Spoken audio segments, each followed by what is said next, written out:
media was all over Aaron Rodgers for that performance, quote unquote, because most of the experts in Wisconsin, the sports experts, will tell you that was his worst playoff game ever.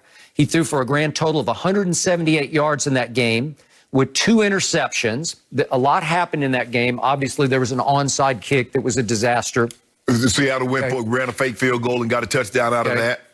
But the point was, in the second half of that game, Aaron Rodgers was a grand total of 7 of 13 for 63 yards. Another game that he and his team led at halftime 16-0. They blew it in the second half, thanks in large part to Aaron's lack of performance, and they lost in overtime.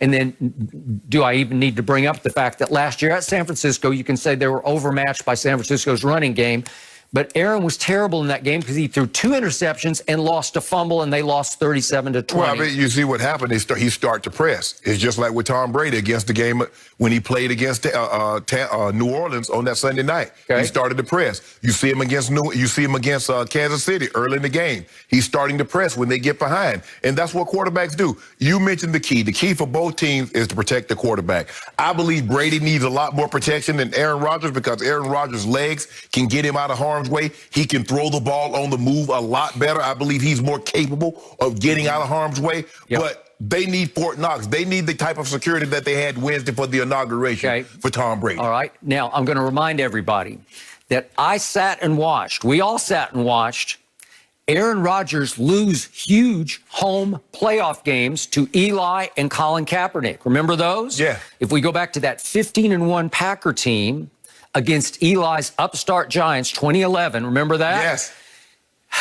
Aaron wasn't very good in that game because he lost a fumble and he got sacked 4 times, and they wound up losing 37-20 to Eli and the Giants at home. Yeah, so it's not like he's invincible at Lambeau in the playoffs. Hold on, Skip. I know that's not the Eli team that beat Tom Brady in the Super Bowl, right? Mm-hmm. Yeah, that was. So they were pretty good. Thanks to one off-target, slightly off-target throw to Wes Welker that he should have caught. Then we had the other game in 2013. It was a cold weather game, much colder than it's going to be this Sunday, but Colin Kaepernick and the 49ers went in there and did a number on Aaron Rodgers. By the way, against Eli and the Giants, he was sacked 4 times. He was sacked 4 more times by the Giants, the 49ers. And he threw for a grand total of 177 yards in that game. It's like, wait, is this really the 3-time MVP? But you see the reoccurring theme. How many times in playoff games has Tom Brady has been sacked 3 or more times and he's gone on to win? You see the reoccurring theme? Pressure. And that's going to be the key in this game. Pressure. Okay, so I'm going to remind everybody one more time. Aaron Rodgers 1-3 in championship games. He's finally getting one at home. I'll give you that.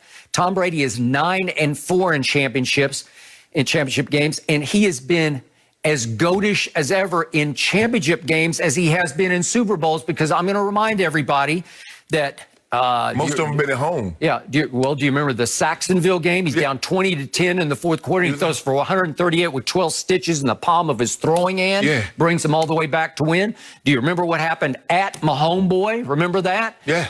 Overtime, he converts 3 straight 3rd and 10s on the road in the windy cold at Kansas City. It should have never been that close because he was up 14-0 at one point. So I don't even know how. By the way, both of those games happened 3 and 4 years ago, so it wasn't that long ago. It wasn't like ancient history like Aaron Rodgers' 10-year ago Super Bowl. He got on his real. Well, look here, all that ancient history and all those stats, it's nice to have. They're chronicle. But Sunday is a different ball game. Sunday is different. Aaron Rodgers has never faced Tom Brady in a championship game. Tom Brady has never faced Aaron Rodgers in a championship game. And we're going to discount what happened in early October on an 88-degree day in Tampa, Florida. Okay. Now this is for all the marbles. Okay, so here we go. You are about to see Psycho Tom Brady's alter ego. He has been driven to get even with Bill Belichick. Right now, all the chips have been pushed to the middle of the table at Lambeau Field, the hallowed, the frozen tundra of Lambeau Field, with an opportunity to take the Succaneers, a team that was 7-9 last year, a team that led the NFL in turnovers and penalties, a team he has transformed into, wait a second, an NFC championship team in his first year in the middle of a pandemic with no offseason and no preseason games, a team that is suddenly plus 12 in turnover differential, which leads the whole league in turnover. He did it in 1 year. He installed the Patriot way in Tampa Bay. But see, this is what I don't understand.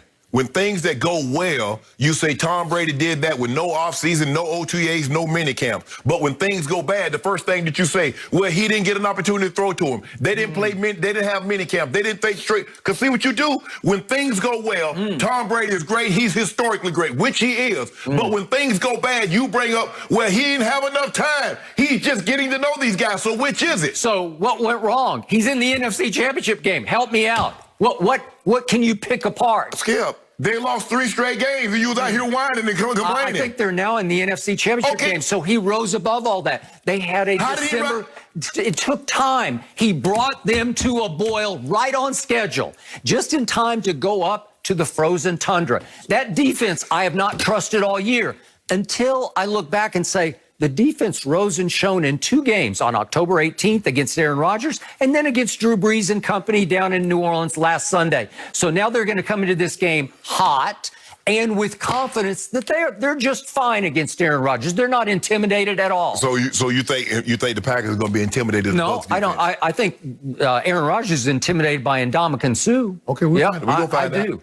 And by the way, speaking of weather, I think the football gods are on Brady's side on this one because now the longer-term forecast, obviously we're still looking ahead. It could change before Sunday, but what I just looked at just before the show, it's going to be a high of 30. Okay, so it's not the ice bowl. It's not like minus 66 wind chill, okay? 30 degrees, and I believe it will be 30 at kickoff. There are snow showers predicted more for the morning than the afternoon. The kickoff is at 2:30 Central Time in Green Bay. Right. So the game will be played, the sunset's supposed to be 4:50. So you'll almost get the whole game in before the sun goes down. Well, right? no, maybe the first half. No, it's 2:05. No, it's 2:05.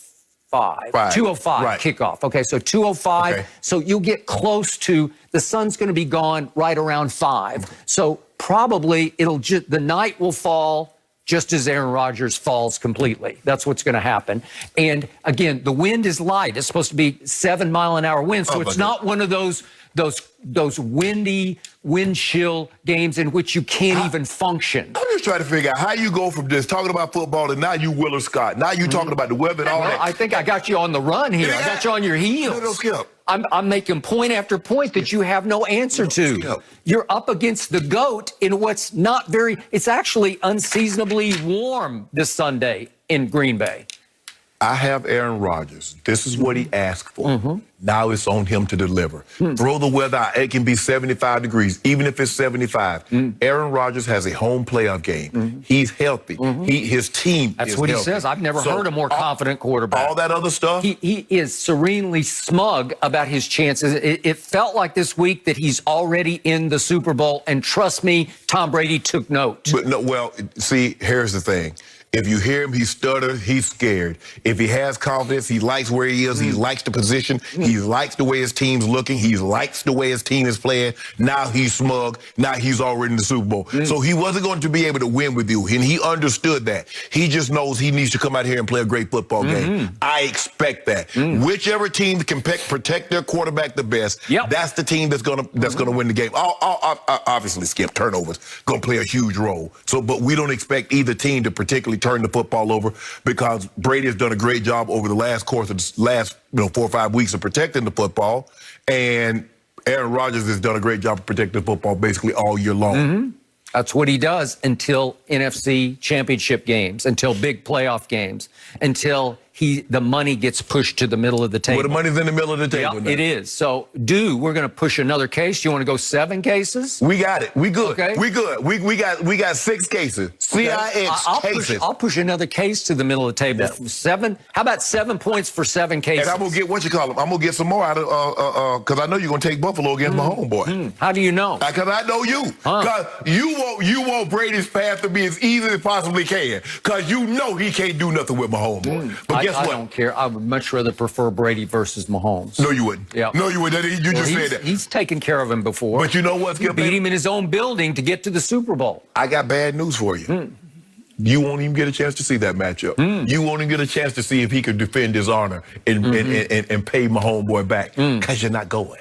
Shannon Sharp, your worst nightmare is about to fall like the darkness at about 5 o'clock Central Time in Green Bay. Man, you know that song, Skip, one of my favorite songs when I was growing up. It's a love song. Boys to Men. Is this the end of the road? Is this the end of the road? Shannon. It's the end of the road for you, bro. It's the end of the road. It's the end of the road. You want to go 7 for 7? I'm good. Okay. Feel good. Feel So far, good. Somebody's on the run. Oh, okay. Well, since Skip is all about weather reports, Brady 10-2 in playoff games when it's under 32 degrees, guys. So they go pretty good.